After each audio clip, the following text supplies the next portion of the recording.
Hi welcome to lash class. BA English 6th സെമിസ്റ്ററിലെ film സ്റ്റഡീസിലെ ഒന്നാമത്തെ മൊഡ്യൂളാണ് നമ്മൾ നോക്കുന്നത്. സിനിമയിലെ ബേസിക് ആയിട്ടുള്ള കാര്യങ്ങൾ ഇൻട്രൊഡ്യൂസ് ചെയ്യുന്ന ഒരു മൊഡ്യൂളാണ്. നമ്മളിവിടെ ഇതിലെ ഇമ്പോർട്ടൻറ്റ് പോയിൻറ്സും അതിൻ്റെ ഒരു എക്സ്പ്ലനേഷനാണ് പ്രൊവൈഡ് ചെയ്യുന്നത്. നമുക്ക് നോക്കാം. ആദ്യം പറയുന്ന concept mise en scene, French term meaning put in the scene or placed in a frame. അതിൻ്റെ പ്രൊനൗൺസിയേഷൻ സൂചിപ്പിക്കുന്ന പോലെ തന്നെ ഒരു ഫ്രഞ്ച് വാക്കാണ്. അതിൻ്റെ അർത്ഥം ഒരു സീനിനകത്ത് വയ്ക്കുക അല്ലെങ്കിൽ ഫ്രെയിമിനകത്ത് വയ്ക്കുക എന്നുള്ളതാണ്. Broadly encompasses all elements that appear before the camera. നമ്മൾ നേരത്തെ അതിൻ്റെ എക്സ്പ്ലനേഷൻ അല്ലെങ്കിൽ ഡെഫിനേഷനിൽ പറഞ്ഞതുപോലെ സീനിനകത്ത് വയ്ക്കുക എന്ന് പറയുമ്പോൾ ക്യാമറയ്ക്ക് മുന്നിൽ വരുന്ന നമ്മൾ സീനിൽ കാണുന്ന എല്ലാ കാര്യങ്ങളെയും ഉൾക്കൊള്ളിക്കുന്നതാണ് ഈ മിസ് ആൻ സീൻ എന്ന് പറയുന്നത്. അതിൽ ഉൾക്കൊള്ളുന്ന കാര്യങ്ങൾ setting of a scene, including objects visible in the scene, amplifies character emotions or give socio-economic cultural perspective. Set എന്ന് പറയുന്നത് ഈ ക്യാരക്ടേഴ്സിന് പുറമെ നമുക്ക് ഈ സീനിൽ കാണാൻ കഴിയുന്ന കാര്യങ്ങളാണ്. അതിൽ ബാക്ക്ഗ്രൗണ്ടിൽ വരുന്നത് ഇപ്പോൾ കെട്ടിടങ്ങളായിരിക്കാം, അല്ലെങ്കിൽ ഈ കഥ കാണിക്കുന്ന സ്ഥലമായിരിക്കാം, ഒരു വീടോ അല്ലെങ്കിൽ ഒരു ഓഫീസോ, അങ്ങനെ എന്തും ആയിരിക്കാം. അത്തരം കാര്യങ്ങളാണ് സെറ്റിനകത്ത് വരുന്നത്. അതിൽ നിന്ന് നമുക്ക് ഒരുപാട് കാര്യങ്ങൾ മനസ്സിലാക്കാൻ വേണ്ടി പറ്റും. അതായത് ഈ ക്യാരക്ടറിൻ്റെ ഒരു സാമൂഹിക പശ്ചാത്തലം, സാമ്പത്തിക പശ്ചാത്തലം, അല്ലെങ്കിൽ കഥ നടക്കുന്നത് എവിടെയാണ് തുടങ്ങിയിട്ടുള്ള കാര്യങ്ങളൊക്കെ നമുക്ക് സെറ്റിൽ നിന്നാണ് ലഭിക്കുന്നത്. അടുത്തത് lightning. Intensity, direction and quality of lightning can affect the audience. ലൈറ്റനിങ്ങിൻ്റെ ഇൻറ്റൻസിറ്റി, കൂടുതൽ വെളിച്ചമുണ്ടോ കുറവ് വെളിച്ചമുണ്ടോ എന്നുള്ള കാര്യം, ഏത് ഡയറക്ഷനിൽ നിന്നാണ് വെളിച്ചം വരുന്നത് തുടങ്ങിയിട്ടുള്ള കാര്യങ്ങളൊക്കെ ഓഡിയൻസിനെ അഫക്റ്റ് ചെയ്യുന്നതാണ്. Highlighting or concealing objects. ഈ ലൈറ്റനിങ് ഉപയോഗിക്കുന്നത് ചില കാര്യങ്ങൾ ഹൈലൈറ്റ് ചെയ്ത് കാണിക്കാൻ വേണ്ടിയിട്ടോ അല്ലെങ്കിൽ കൺസീൽ ചെയ്യാൻ വേണ്ടിയിട്ടോ, മറച്ചു വെക്കാൻ വേണ്ടിയിട്ടോ.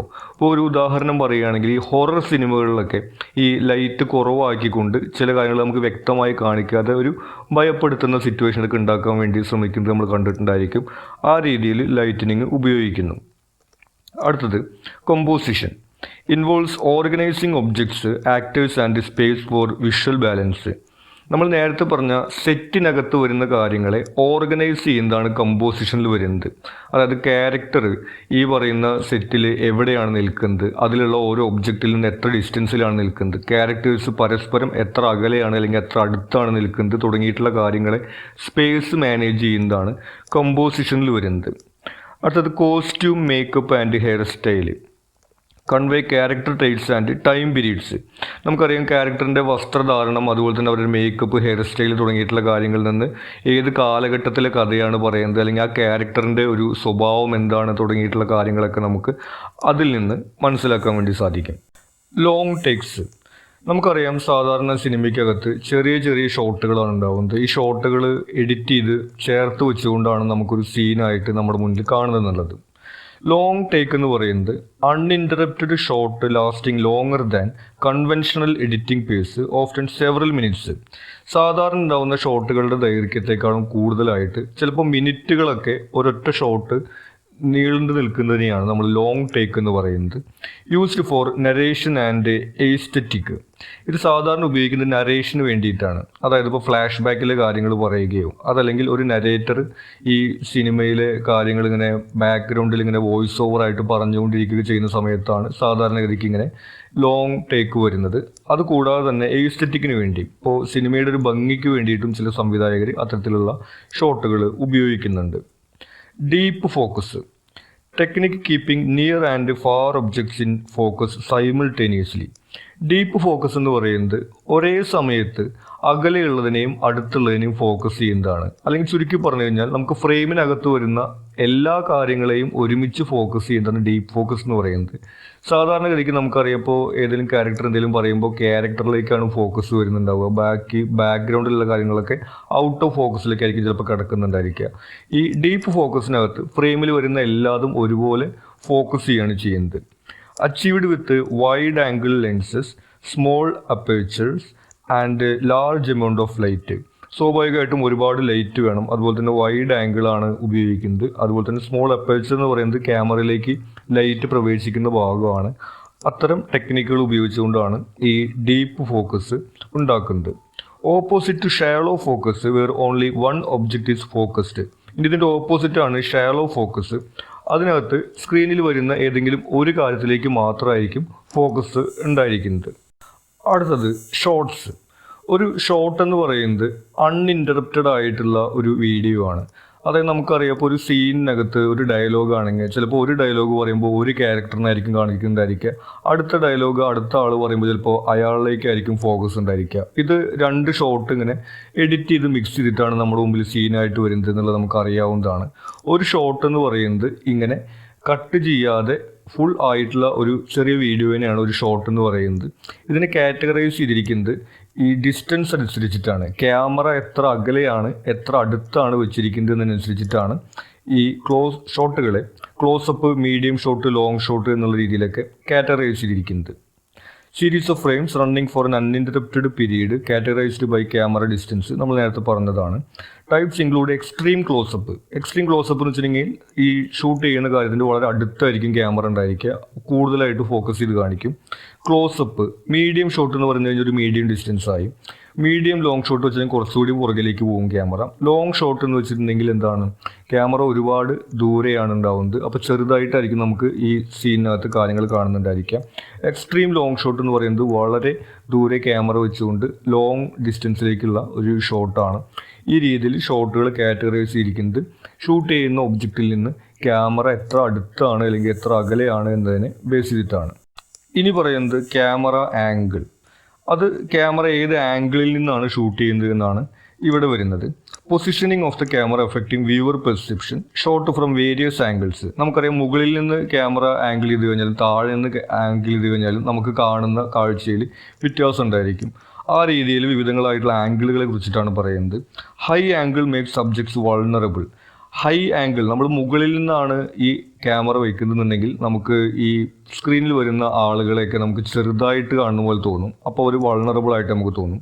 Law angle makes them grand. ഇനി ലോ ആംഗിൾ, ക്യാമറ താഴെ വെച്ചിട്ട് ആണ് ഇവരെ ഷൂട്ട് ചെയ്യുന്നുണ്ടെങ്കിൽ അവർ നമുക്ക് വലുതായിട്ട് തോന്നും, അല്ലെങ്കിൽ ഒരു പവർഫുൾ ആയിട്ടുള്ള ഒരു ഫീൽ നമുക്ക് ആ ആംഗിളിൽ നിന്ന് ലഭിക്കും. ഇനി ഇതിൽ പ്രധാനമായിട്ട് വരുന്നത് ഡച്ച് ആംഗിൾ ഷോട്ടാണ്.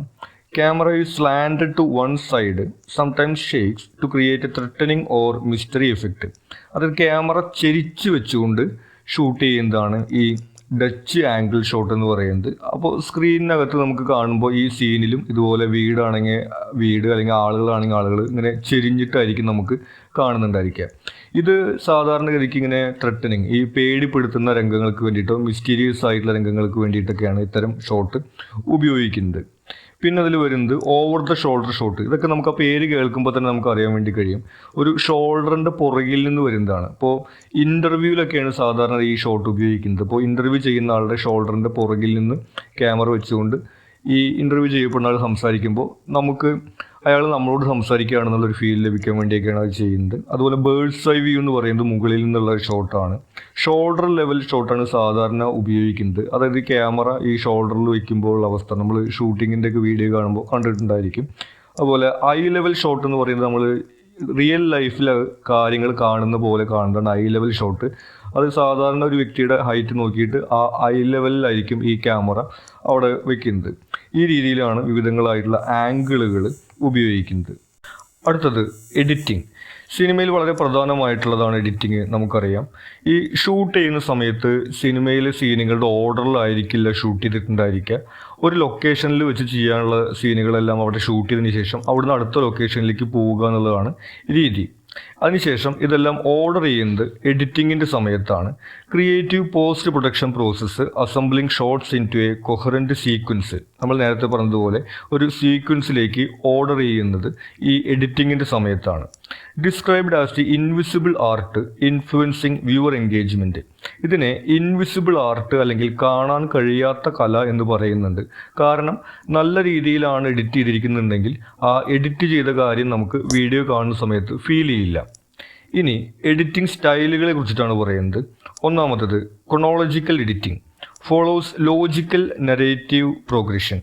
ക്രൊണോളജിക്കൽ എന്ന് പറയുന്നത് ഈ സമയക്രമം അനുസരിച്ചിട്ടുള്ളതാണ്. അതായത് ആദ്യം നടക്കുന്ന കാര്യം ആദ്യം, അതിനുശേഷം നടക്കുന്ന അടുത്തത് എന്നുള്ള രീതിയിൽ സംഭവങ്ങളുടെ നടക്കുന്ന ക്രമം അനുസരിച്ചിട്ടുള്ള ക്ലിപ്പുകൾ എഡിറ്റ് ചെയ്യുന്നതാണ് ക്രൊണോളജിക്കൽ എഡിറ്റിങ്ങിനകത്ത് വരുന്നത്. Cross cutting links concurrent actions.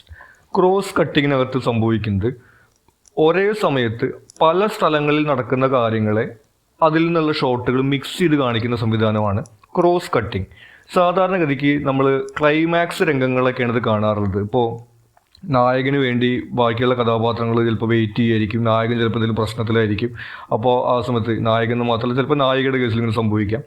അപ്പോൾ ഇതിലൊക്കെ നമ്മൾ കാണുന്നത് ആണ് ഇവിടെ കാത്തിരിക്കുന്ന ആളുകളുടെ ഒരു ഷോട്ട് ഇവിടെ കാണിക്കുന്നതിന് ശേഷം അവിടെ നായകൻ്റെ അല്ലെങ്കിൽ നായികയുടെ ഒരു ഷോട്ട് കാണിക്കുന്നു. ഈ രീതിയിൽ പല സ്ഥലങ്ങളിൽ നടക്കുന്ന കാര്യങ്ങളെ ഒരേ സമയത്ത് മിക്സ് ചെയ്തിട്ട് ഷോട്ടുകൾ കാണിക്കുന്നതാണ് ഈ ക്രോസ് കട്ടിങ്ങിനകത്ത് നമ്മൾ കാണുന്നത്. അടുത്തത് montage. Shorts condensed in A short span of time. Montage എന്ന് വെച്ചിട്ടുണ്ടെങ്കിൽ ചെറിയ ചെറിയ ഷോട്ടുകളാണ് ഉണ്ടാവുക. ചിലപ്പോൾ 1-2 സെക്കൻഡ് അല്ലെങ്കിൽ 3-4 സെക്കൻഡൊക്കെ ആയിരിക്കും ഒരു ഷോട്ട് ഉണ്ടായിരിക്കുള്ളൂ. അത്തരം ഷോട്ടുകൾ ഇങ്ങനെ ഒന്നിന് പുറകെ ഒന്നായിട്ട് വരുന്നൊരു സംവിധാനമാണ് മൊണ്ടാഷ് എന്ന് പറയുന്നത്. Can be used for the passage of time or symbolic representation. ഇത് പാസേജ് ഓഫ് ടൈമിന് വേണ്ടി ഉപയോഗിക്കാൻ വേണ്ടി പറ്റും. ഉദാഹരണത്തിന് ഒരു കുട്ടി വളർന്നു വരുന്ന കാര്യമാണ് നമുക്ക് സിനിമയിൽ കാണിക്കേണ്ടത്, എന്നാൽ ഒരുപാട് സമയം അതിന് വേണ്ടി കളയാൻ പറ്റില്ല എന്നാണെങ്കിൽ ചിലപ്പോൾ കുട്ടി ഇങ്ങനെ കളിക്കുന്നത്, മുറ്റത്ത് കളിക്കുന്ന ഒരു ഷോട്ട്, അത് കഴിഞ്ഞാൽ അടുത്ത ഷോട്ട് കുട്ടി സ്കൂളിലേക്ക് പോകുന്നൊരു ഷോട്ട്, അത് കഴിഞ്ഞാൽ അടുത്ത ഷോട്ട് കുട്ടി കുറച്ച് വലുതായിട്ടുള്ളൊരു ഷോട്ട് എന്നുള്ള രീതിയിൽ ഇങ്ങനെ വളരെ പെട്ടെന്ന് ചെറിയ ചെറിയ ഷോട്ടുകൾ ഉപയോഗിച്ചുകൊണ്ട് ഇങ്ങനെ കാലം കടന്നു പോകുന്നത് നമുക്ക് കാണിക്കാൻ വേണ്ടി കഴിയും. ഇനി ഇത് സിംബോളിക് റെപ്രസെൻറ്റേഷന് വേണ്ടിയിട്ടും ഉപയോഗിക്കുന്നുണ്ട്. അതായത് ഒരു രംഗം സിനിമയിൽ ഈ കഥയിലുള്ളത് കാണിച്ചതിന് ശേഷം അതുമായിട്ട് ബന്ധമില്ലാത്ത ഒരു രംഗം കാണിച്ചു. ഇപ്പോൾ ഒരു ഉദാഹരണമായിട്ട് പറയുകയാണെങ്കിൽ പഴയ ഒരു സിനിമ ഉണ്ട് മോഹൻലാലിൻ്റെ നരസിംഹം എന്ന് പറഞ്ഞിട്ടാണ്. ഈ മോഹൻലാലിനെ കാണിക്കുന്ന സമയത്ത് സിംഹത്തിൻ്റെ ഒരു മൊണ്ടാഷ് കാണിക്കുന്നുണ്ട്. ഈ മോഹൻലാലിനെ കാണിക്കുന്നു, സിംഹത്തിൻ്റെ ഒരു ഷോട്ട് കാണിക്കുന്നു. സിംഹത്തിൻ്റെ ഒരു ഷോട്ടിന് പ്രത്യേകിച്ച് ആ സിനിമയിൽ അർത്ഥമൊന്നുമില്ല, അല്ലെങ്കിൽ കഥയിൽ അർത്ഥമൊന്നുമില്ല. പക്ഷേ അതായത് ആ സിംഹം ആ സിനിമയിൽ ഇല്ലാത്തതാണ്, കഥയിൽ ഇല്ലാത്തതാണ്, അവിടെ രംഗത്തിൽ ഇല്ലാത്തതാണ്. പക്ഷെ അതൊരു സിംബോളിക് ആയിട്ടുള്ള റെപ്രസെൻറ്റേഷനാണ് ആ രീതിയിൽ വരുന്നത്. അതല്ലെങ്കിൽ ഈ പഴയ കാല മലയാള സിനിമകളിൽ ഇപ്പോൾ റൊമാൻറ്റിക് ആയിട്ടുള്ള രംഗങ്ങൾ കാണിച്ചു കഴിഞ്ഞിട്ടുണ്ടെങ്കിൽ ഇണക്കുരുവികളുടെ ഒരു ഷോട്ട് കാണിക്കാറുണ്ട്. അങ്ങനെ വരുന്ന രീതിയിൽ ഈ സിനിമയിലെ കഥയുമായിട്ട് പ്രത്യേകിച്ച് ബന്ധമില്ലാത്ത ഷോട്ടുകൾ സിംബോളിക്കായിട്ട് ഇതിൻ്റെ കൂടെ ഉപയോഗിക്കുന്നുണ്ട്. അതും മൊണ്ടാഷിൽ വരുന്നതാണ്. അപ്പോൾ ഈ രീതിയിൽ സിംബോളിക്കായിട്ടോ അല്ലെങ്കിൽ ഈ ടൈം പാസേജ് കാണിക്കുന്നതിനോ വേണ്ടിയിട്ട് ചെറിയ ചെറിയ ഷോട്ടുകൾ ഇങ്ങനെ കൂട്ടിവെക്കുന്നതാണ് മൊണ്ടാഷ് എന്ന് പറയുന്നത്. ഇനി കണ്ടിന്യൂറ്റി എഡിറ്റിംഗ്. നമ്മൾ നേരത്തെ പറഞ്ഞു നല്ല രീതിയിലുള്ള എഡിറ്റിംഗ് ആണെങ്കിൽ അത് ഇൻവിസിബിൾ ആയിരിക്കും, എഡിറ്റ് ചെയ്ത കാര്യം നമ്മൾ ഫീൽ ചെയ്യുക പോലും ഇല്ല എന്നുള്ളത്. അതുപോലെ ഈ സ്മൂത്ത് ട്രാൻസിഷന് വേണ്ടിയിട്ട് ഉള്ള കാര്യങ്ങളാണ് കണ്ടിന്യൂറ്റി എഡിറ്റിങ്ങിൽ പറയുന്നത്. Aims for smooth transition, logical coherence between shots. അതിൽ 2 കട്ടുകളാണ് പ്രധാനമായിട്ട് വരുന്നത്. ഒന്ന് match cut, transition from matching objects or space. അതായത് മാച്ച് ചെയ്യുന്ന ഒബ്ജക്റ്റുകളോ സ്പേസോ ആയിരിക്കും 2 ഷോട്ടുകൾ വരുന്നത്. ഒരു ഉദാഹരണം പറയുകയാണെങ്കിൽ ഇപ്പോൾ ഒരു റെയിൽവേ സ്റ്റേഷനിലുള്ള ഷോട്ടാണ് കാണിക്കുന്നത്. റെയിൽവേ സ്റ്റേഷനിൽ ടിക്കറ്റ് കൗണ്ടറിൽ നിന്നുള്ള ഒരു ഷോട്ടിൽ നിന്ന് റെയിൽവേ സ്റ്റേഷനിലെ ഒരു കഫേയിലേക്കുള്ള ഷോട്ട് എന്ന് പറയുന്നത് മാച്ചിങ് ആണ്. കാരണം രണ്ടും ഏറെക്കുറെ ഒരേ സ്ഥലത്ത് നടക്കുന്ന കാര്യങ്ങളാണ് കാണിക്കുന്നത്. ഇനി അവിടെ നിന്ന് ഒരു വീട്ടിലേക്കോ അല്ലെങ്കിൽ ഒരു ഓഫീസിലേക്കോ വേറെ എവിടെയിലേക്കോ ആണ് അടുത്ത ഷോട്ട് പോകുന്നുണ്ടെങ്കിൽ അത് രണ്ടും മാച്ചിങ് അല്ല. അതാണ് ജമ്പ് കട്ട് എന്ന് പറയുന്നത്. Opposite of match cut, no match between 2 shots. അപ്പോൾ 2 കട്ടുകളാണ് ഇവിടെ നമ്മൾ പറഞ്ഞത്. മാച്ച് കട്ട്, ഒരേപോലെയുള്ള ഒബ്ജക്റ്റുകളോ അല്ലെങ്കിൽ ഒരേപോലെയുള്ള സ്ഥലമോ ആണ് 2 ഷോട്ടിലും വരുന്നുണ്ടെങ്കിൽ അതാണ് മാച്ച് കട്ടിൽ വരുന്നത്. ജമ്പ് കട്ട് എന്ന് പറയുന്നത് മാച്ച് ചെയ്യാത്ത കാര്യത്തിലേക്ക് പോകുന്നതാണ്. ഇപ്പോൾ സ്കൂളിലെ രംഗം കഴിഞ്ഞിട്ട് വീട്ടിലെ രംഗമാണ്, കോളേജിലെ രംഗം കഴിഞ്ഞിട്ട് വീട്ടിലെ രംഗമാണ് കാണിക്കുന്നുണ്ടെങ്കിൽ രണ്ടും മാച്ച് വരുന്നില്ല. ഇനി രണ്ടിലും ഒരേ കഥാപാത്രമാണ് വരുന്നത്. ഇപ്പോൾ കോളേജിലുള്ള ഒരു ക്യാരക്ടറിൻ്റെ ഷോട്ട് തന്നെയാണ് വീട്ടിലും അയാളെ തന്നെയാണ് കാണിക്കുന്നുണ്ടെങ്കിൽ അപ്പോൾ ഒബ്ജക്റ്റ് സെയിമായി അവിടെ മാച്ചിങ് ആയിട്ട് വരും. ഈ രീതിയിലാണ് മാച്ച് കട്ടും ജമ്പ് കട്ടും വരുന്നത്. അടുത്തത് 30 degree rule. Suggest that there should be a 30 degree difference when cutting to similar shots. അതായത് ഒരുപോലുള്ള ഷോട്ടുകൾ, ഇപ്പോൾ ഒരേ ക്യാരക്ടറിൻ്റെ തന്നെ ഒരു സീനിലുള്ള ഡയലോഗ് ആണെങ്കിൽ നമുക്കറിയാം ഇത് നാടകത്തിലെ പോലെ ഡയലോഗ് പറഞ്ഞു കഴിയുന്നവരെ ഒരേ ഷോട്ട് തന്നെയല്ല ഉണ്ടായിരിക്കുന്നുള്ളത്. അത് പല ഷോട്ടുകളായിട്ട് പല ആംഗിളിലേക്ക് മാറി മാറി വരും എന്നുള്ളത് നമുക്കറിയാം. അപ്പോൾ ആ രീതിയിൽ സിമിലർ ആയിട്ടുള്ള ഷോട്ടുകൾ ചെയ്യുന്ന സമയത്ത് ഒരു ഷോട്ടിൽ നിന്ന് അടുത്ത ഷോട്ടിലേക്ക് മിനിമം 30 ഡിഗ്രിയുടെ എങ്കിലും ഡിഫറൻസ് ഉണ്ടായിരിക്കണം. ഇല്ലെങ്കിൽ ഇത് കാണുന്ന ആളുകൾക്ക് അരോചകമായിട്ട് തോന്നുന്നതാണ് പറയപ്പെടുന്നത്.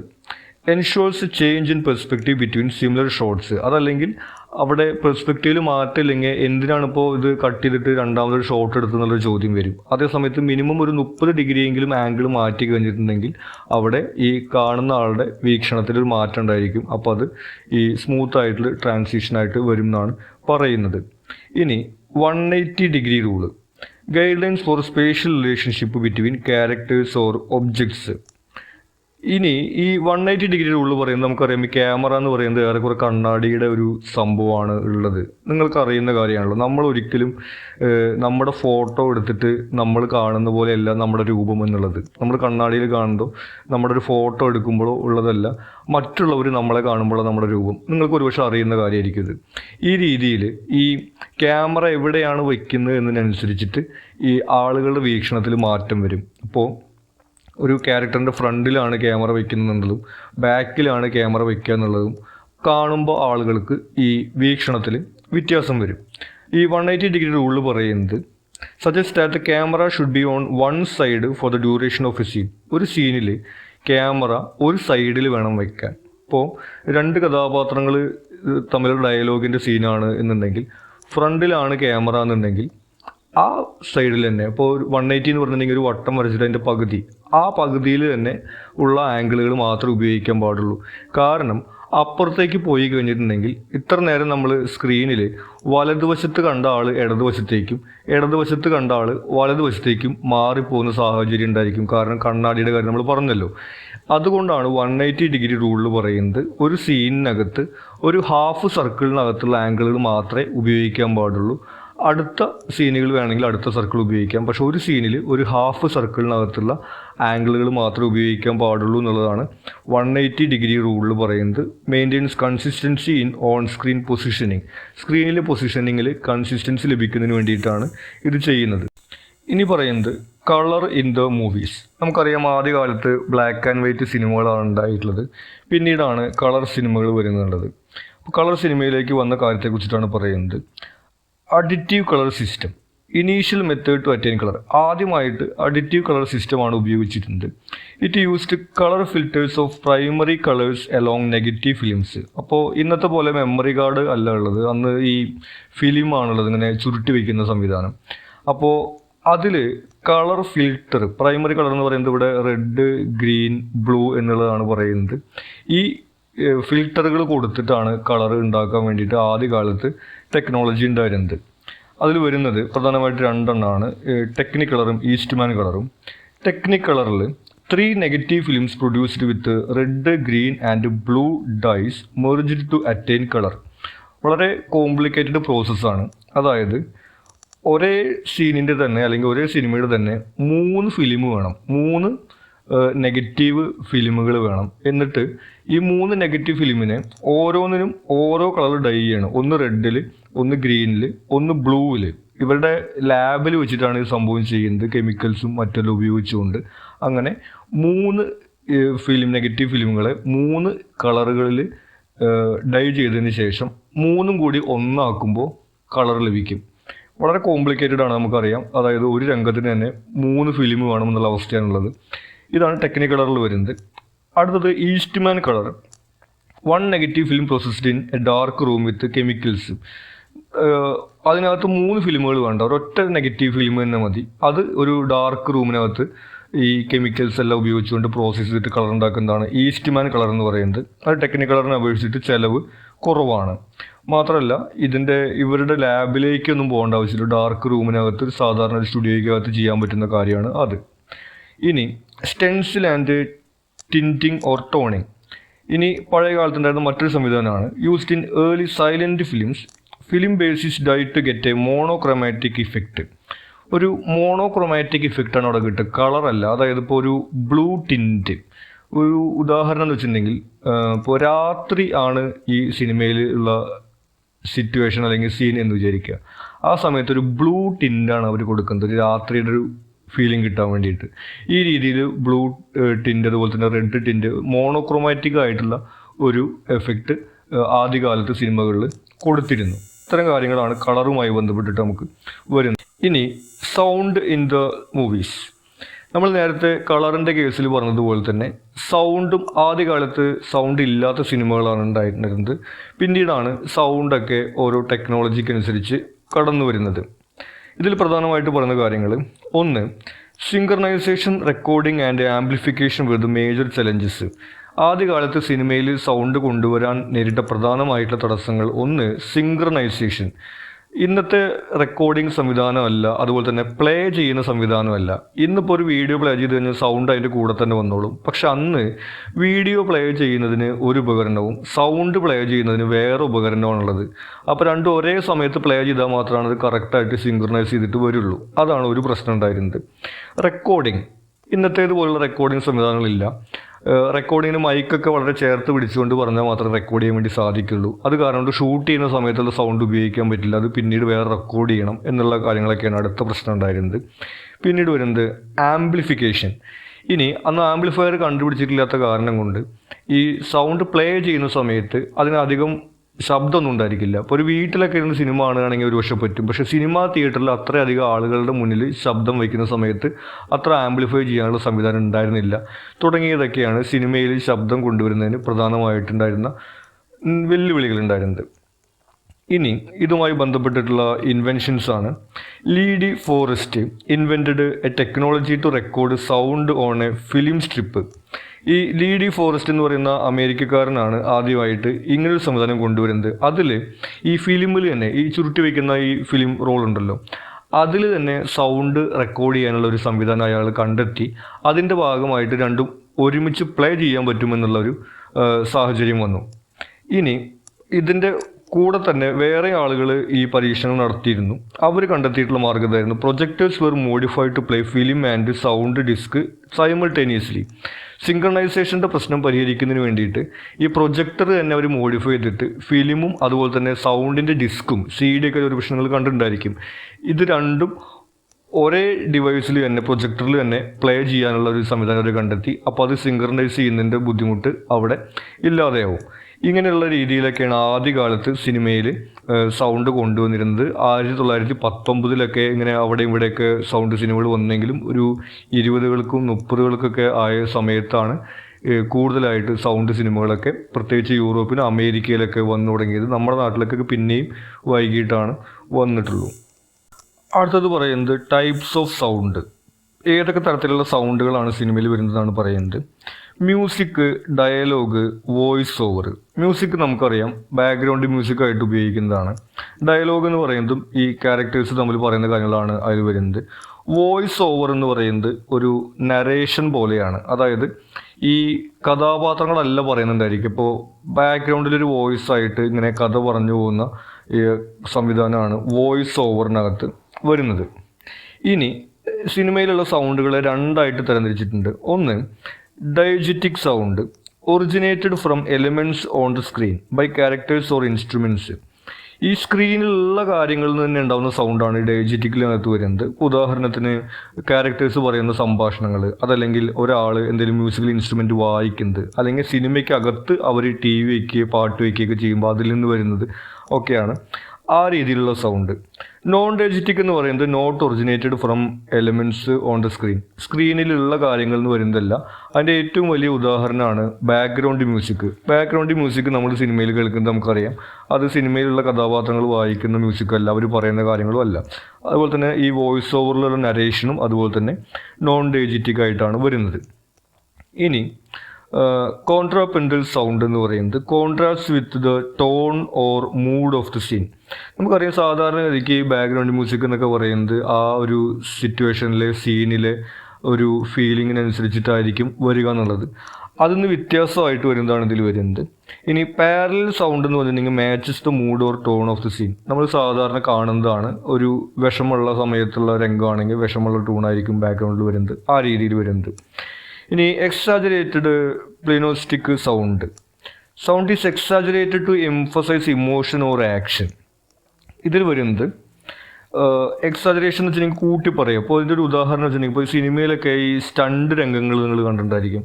ഈ ഒരു ഇടി ഇടിക്കുന്ന സമയത്തൊക്കെ ഭയങ്കര സൗണ്ട് ഉണ്ടാവുന്നത് നിങ്ങൾ കേട്ടിട്ടുണ്ടായിരിക്കും. നമുക്കറിയാം സാധാരണഗതിക്ക് ഇടിച്ച് കഴിഞ്ഞാൽ ഇത്ര വലിയ സൗണ്ട് ഉണ്ടാവില്ല എന്നുള്ളത്. അവിടെ എക്സാജറേറ്റ് ചെയ്യുകയാണ് ചെയ്തിരിക്കുന്നത്. ആ രീതിയിൽ ഈ ഒരു ആക്ഷനെയോ അല്ലെങ്കിൽ ഇമോഷനെയോ അവിടെ എംഫസൈസ് ചെയ്യുന്നതിന് വേണ്ടിയിട്ട് സൗണ്ട് എക്സാജറേറ്റ് ചെയ്ത് ഉപയോഗിക്കുന്നതാണ് അതിനകത്ത് വരുന്നത്. ഇനി unmotivated sounds that logically don't match the action on സ്ക്രീനിലുള്ള കാര്യവുമായിട്ട് ബന്ധമില്ലാത്ത സൗണ്ട്.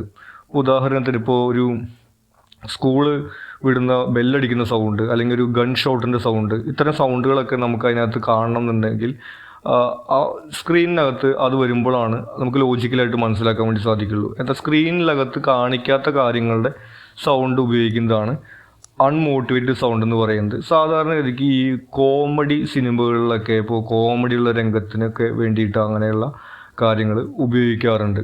ഇത്തരം രീതിയിലാണ് ഈ ടൈപ്സ് ഓഫ് സൗണ്ട് നമുക്ക് സിനിമയ്ക്കകത്ത് വരുന്നത്.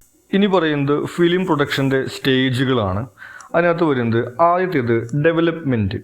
Involves story creation, script writing and seeking financing. Development നമുക്കറിയാം, സിനിമ ഉണ്ടാക്കി തുടങ്ങിയിട്ടില്ല, അതിനുള്ള കാര്യങ്ങൾ സെറ്റാക്കുന്നതാണ് ഡെവലപ്മെൻറ്റിൽ വരുന്നത്. ഒരു കഥ വേണം, അതുപോലെ തന്നെ ഒരു തിരക്കഥ വേണം, അതുപോലെ ഇത് ചെയ്യാനുള്ള പണം വേണം, അത്തരം കാര്യങ്ങളൊക്കെ കണ്ടെത്തുന്നതാണ് ഡെവലപ്മെൻറ്റിനകത്ത് വരുന്നത്. Pre production includes hiring cast and crew, selecting locations and building sets. Pre production എന്ന് വെച്ചിട്ടുണ്ടെങ്കിൽ ഡെവലപ്മെൻറ്റ് കഴിഞ്ഞു, കഥ റെഡിയായി, തിരക്കഥ റെഡിയായി, ഫണ്ട് റെഡിയായി. ഇനി എന്ത് ചെയ്യണം? ഷൂട്ട് ചെയ്യാൻ വേണ്ടിയിട്ടുള്ള കാര്യങ്ങൾ കണ്ടെത്തണം. ഷൂട്ട് ചെയ്യണമെങ്കിൽ അഭിനയിക്കാനുള്ള ക്യാരക്ടേഴ്സ് വേണം, പിന്നെ ലൊക്കേഷൻ ഏതാണെന്നുള്ളത് തിരഞ്ഞെടുക്കണം, ഇനി സെറ്റിങ്സ് എന്തെങ്കിലും വേണമെങ്കിൽ അത് ഉണ്ടാക്കണം. ഷൂട്ട് ചെയ്യാൻ വേണ്ടിയിട്ടുള്ള കാര്യങ്ങൾ തയ്യാറെടുക്കുന്നതാണ് പ്രീ പ്രൊഡക്ഷനകത്ത് വരുന്നത്. ഇനി പ്രൊഡക്ഷൻ, അതിനകത്താണ് ഷൂട്ടിംഗ് വരുന്നത്. Records raw elements during the film shoot. ഇനി ഈ കാര്യങ്ങൾ തയ്യാറാക്കിയിട്ട് ഷൂട്ട് ചെയ്യുന്ന കാര്യങ്ങളാണ് പ്രൊഡക്ഷനകത്ത് വരുന്നത്. അതുപോലെ തന്നെ ഈ ഡബ് ചെയ്യുന്ന കാര്യങ്ങൾ. ഇനി post production involves editing, sound and visual effects and finalising the film. Post പ്രൊഡക്ഷനിലാണ് ഷൂട്ടിങ്ങിന് ശേഷമുള്ള കാര്യങ്ങൾ വരുന്നത്. എഡിറ്റ് ചെയ്യുന്നതും ഡബ് ചെയ്തിട്ടുള്ള സൗണ്ട് മിക്സ് ചെയ്യുന്നതും അതുപോലെ ഗ്രാഫിക്സ്, വിഷ്വൽ എഫക്റ്റ് അങ്ങനത്തെ കാര്യങ്ങളൊക്കെ ചേർക്കുന്നുണ്ടെങ്കിൽ അതൊക്കെ പോസ്റ്റ് പ്രൊഡക്ഷനകത്താണ് വരുന്നത്. ഇനി ലാസ്റ്റ് വരുന്നത് ഡിസ്ട്രിബ്യൂഷനാണ്. Releasing the film to cinemas or consumer media. സാധാരണ ഗതിക്ക് പണ്ട് കാലത്ത് തിയേറ്റർ റിലീസുകൾ മാത്രമേ ഉണ്ടായിരുന്നുള്ളൂ. ഇന്ന് അങ്ങനെയല്ല, OTT-കളിലേക്കൊക്കെ റിലീസ് ചെയ്യാൻ വേണ്ടി പറ്റും. ഇനി മറ്റൊരു സംവിധാനം ഉള്ളത്, ഇപ്പോൾ ഈ ആർട്ട് സിനിമകൾ എടുക്കുന്ന ആളുകൾ, ഇപ്പോൾ പാരലൽ സിനിമകൾ എടുക്കുന്ന ആൾ, അതായത് കൊമേഴ്ഷ്യൽ ആയിട്ടുള്ള സിനിമകളല്ലാതെ ആർട്ട് സിനിമകൾ എടുക്കുന്ന ആളുകൾ ഈ തിയേറ്ററിൽ റിലീസ് ചെയ്യാതെ ഫിലിം ഫെസ്റ്റിവലുകളിലേക്ക് സിനിമ അയക്കുന്ന ഒരു സംവിധാനമുണ്ട്. അങ്ങനെയും ഇത് ഡിസ്ട്രിബ്യൂട്ട് ചെയ്യപ്പെടുന്നുണ്ട്. ഇത്രയും കാര്യങ്ങളാണ് ഒരു സിനിമയുടെ പ്രൊഡക്ഷൻ്റെ സ്റ്റേജിൽ നമുക്ക് വരുന്നത്. Release windows and distribution models. ഇനി സിനിമ റിലീസ് ചെയ്യുന്നതുമായി ബന്ധപ്പെട്ട കാര്യമാണ്. Release windows standard release routine where the movie is first released to theatres before DVD and TV release. ഇത് ആദ്യകാലത്ത് ഉണ്ടായിരുന്ന ഒരു സംവിധാനമാണ്. ഇപ്പോൾ അതിൽ കുറവ് വന്നു തുടങ്ങിയിട്ടുണ്ട്. അതായത് ഒരു സിനിമ ആദ്യം തിയേറ്ററിലേക്കായിരിക്കും റിലീസ് ചെയ്യുന്നത്, എന്നിട്ട് കുറച്ച് കാലം കഴിഞ്ഞതിന് ശേഷമായിരിക്കും അതിൻ്റെ DVD അല്ലെങ്കിൽ CD ഒക്കെ പുറത്തിറക്കുന്നത്. എന്നിട്ടും കുറച്ച് കാലം കഴിഞ്ഞതിന് ശേഷമായിരിക്കും TV ചാനലുകളിലേക്ക് ആ സിനിമ കൊടുക്കുന്നത്. ഇതാണ് ഈ സ്റ്റാൻഡേർഡ് റിലീസ് വിൻഡോ ആയിട്ട് നാട്ടിൽ നിലനിൽക്കുന്നുണ്ടായിരുന്ന സംവിധാനം. Simultaneous releases to all media at once. പക്ഷേ ഇന്ന് പല സിനിമകളും തിയേറ്ററിൽ ഇറക്കാതെ നേരിട്ട് OTT-യിലേക്ക് ഇറക്കുന്നതുണ്ട്. ഇനി അതല്ലാതെ തിയേറ്ററിലും OTT-യിലും ഒരുമിച്ച് ഇറക്കിയിട്ട് ആളുകൾക്ക് ഇഷ്ടമുള്ളത് ചൂസ് ചെയ്യാം എന്നുള്ള രീതിയിൽ റിലീസ് ചെയ്യുന്നുണ്ട്. ഇതാണ് നിലവിലൊരു സാഹചര്യം. ഇതിൻ്റെ രണ്ട് വശത്തെക്കുറിച്ചിട്ടും നമുക്ക് ഈ മൊഡ്യൂളിൽ പറയുന്നുണ്ട്. ഇപ്പോൾ റിലീസിൽ ചെയ്യുന്ന സമയത്ത് ആദ്യം തിയേറ്ററിലാണ് ചെയ്യുന്നുണ്ടെങ്കിൽ ആളുകൾക്ക് അതൊരു എക്സ്പീരിയൻസ് ആയിട്ട് ഉപയോഗിക്കാൻ പറ്റും. OTT-യിൽ ഒരേ സമയത്ത് റിലീസ് ചെയ്ത് കഴിഞ്ഞാൽ ആളുകൾ തിയേറ്ററിലേക്ക് പോവില്ല എന്നുള്ളതൊക്കെയാണ് അതിൻ്റെ വിമർശനമായിട്ടൊക്കെ പറയുന്നത്. ഇനി ഈ മൊഡ്യൂളിൽ അവസാനമായിട്ട് പറയുന്നത് ഫിലിം സെൻസർഷിപ്പിനെ കുറിച്ചിട്ടാണ്. carried out by countries to varying degrees due to evolving norms. Censorship എല്ലാ രാജ്യങ്ങളിലും ഒരുപോലെയല്ല. ഓരോ രാജ്യത്തെ സംസ്കാരം, അവിടുത്തെ രാഷ്ട്രീയം എന്നതിനനുസരിച്ചിട്ട് ചില രാജ്യങ്ങളിൽ ചില സിനിമകൾ പ്രദർശിപ്പിക്കാൻ പറ്റും, അല്ലെങ്കിൽ ചില രംഗങ്ങൾ പ്രദർശിപ്പിക്കാൻ പറ്റും. പക്ഷെ ചില രാജ്യങ്ങൾ അത് അനുവദിക്കില്ല എന്നുള്ള രീതിയിൽ ഓരോ നാട്ടിലും ഓരോ രീതിയിലാണ് സെൻസർഷിപ്പ് ഉള്ളത്. Motion picture rating system for classifying films based on content. ഈ സിനിമയുടെ കണ്ടന്റ് അനുസരിച്ച് തന്നെ ക്ലാസിഫൈ ചെയ്യുകയാണ് ചെയ്യുന്നത്. യൂണിവേഴ്സൽ, അഡൾട്ട് തുടങ്ങിയിട്ടുള്ള രീതിയിൽ ഇതിനെ ക്ലാസിഫൈ ചെയ്യുകയാണ് ചെയ്യുന്നത്. Central board of film certification നമ്മുടെ ഇന്ത്യയിലുള്ള സംവിധാനമാണ്. Statutory censorship body in India under the ministry of information and broadcasting. Central board of film certification ആണ് ഇന്ത്യയിൽ സെൻസർഷിപ്പ് ചെയ്യുന്നത്. അസൈൻ സർട്ടിഫിക്കേഷൻസ് ഇവർ കൊടുക്കുന്ന സർട്ടിഫിക്കേഷൻ എന്ന് പറയുന്നത് ഒന്ന് യൂണിവേഴ്സലാണ്. 4 വയസ്സിന് ശേഷമുള്ള ആർക്കും ആ സിനിമകൾ കാണാം എന്നാണ് അതിൻ്റെ അർത്ഥം. UA എന്ന് പറയുന്നത് യൂണിവേഴ്സൽ അഡൾട്ടാണ്, അതായത് ഒരു 12 വയസ്സ് മുതൽ എന്നുള്ളതാണ് അതിനകത്ത് പറയുന്നത്. ഇനി 12 വയസ്സിന് താഴെയുള്ള ആളുകളാണെങ്കിൽ വീട്ടുകാരുടെ കൂടെ ഇരുന്നിട്ടേ കാണാവൂ എന്നുള്ള ഒരു നിബന്ധന കൂടി അതിനകത്ത് പറയുന്നുണ്ട്. ഇനി അഡൾട്ട് എന്നുള്ളതാണ് അടുത്തത് വരുന്നത്. അതിനകത്ത് ഗ്രാഫിക് ആയിട്ടുള്ള എലിമെൻറ്റ്സ് ഉണ്ടായിരിക്കും. ഒരുപക്ഷെ വയലൻ്റ് ആയിട്ടുള്ള രംഗങ്ങളോ അതല്ലെങ്കിൽ ഡ്രഗിൻ്റെ ഉപയോഗം ഉള്ള രംഗങ്ങൾ അതല്ലെങ്കിൽ സെക്ഷൽ ആയിട്ടുള്ള കണ്ടൻറ്റ് തുടങ്ങിയൊക്കെ വരുന്നതാണ് ഈ സർട്ടിഫിക്കറ്റ് അഡൾട്ടിൽ വരുന്നത്. ഇനി S എന്ന് പറയുന്നത് സ്പെഷ്യൽ കാറ്റഗറിയാണ്, അതായത് ഒരു പ്രത്യേക വിഭാഗം ആളുകൾക്ക് മാത്രം കാണാൻ വേണ്ടി കഴിയുന്നത്. ഉദാഹരണത്തിന് ഡോക്ടർമാർക്ക് മാത്രം കാണാൻ കഴിയുന്ന സിനിമകൾ, ഇപ്പോൾ സർജറി അങ്ങനത്തെ കാര്യങ്ങളൊക്കെ കുറിച്ചിട്ടുള്ള ഡോക്യുമെൻ്ററി ആണെങ്കിൽ അത് അവർക്ക് മാത്രമേ കാണാൻ കഴിയുള്ളൂ, ബാക്കിയുള്ളവർക്ക് അത് ഭയങ്കര വയലൻ്റ് ആയിട്ട് തോന്നും എന്നുള്ള സംഭവമൊക്കെ ഉണ്ട്. ആ രീതിയിൽ സ്പെഷ്യൽ എന്നുള്ള കാറ്റഗറി സർട്ടിഫിക്കേഷൻ കൂടി അതിനകത്ത് വരുന്നുണ്ട്. For films, TV shows, ads and publications. സിനിമയ്ക്ക് മാത്രമല്ല TV-യിൽ വരുന്ന മറ്റ് പരിപാടികൾക്കും പരസ്യങ്ങൾക്കെല്ലാം ഇത് ബാധകമാണ്. CBFC's role in regulating public exhibition under the cinematograph act 1952.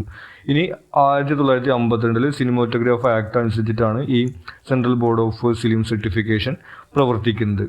ഇത്രയും കാര്യങ്ങളാണ് നമുക്ക് ഈ മൊഡ്യൂളിനകത്ത് ഇമ്പോർട്ടൻ്റ് ആയിട്ട് വരുന്നത്. നിങ്ങൾക്ക് എന്തെങ്കിലും സംശയങ്ങളോ സജഷൻസോ ഉണ്ടെങ്കിൽ നിങ്ങൾ കമൻറ്റ് ചെയ്യുക. കൂടാതെ ഈ ചാനൽ നിങ്ങളിതിൽ സബ്സ്ക്രൈബ് ചെയ്തിട്ടില്ലെങ്കിൽ സബ്സ്ക്രൈബ് ചെയ്യുക. താങ്ക്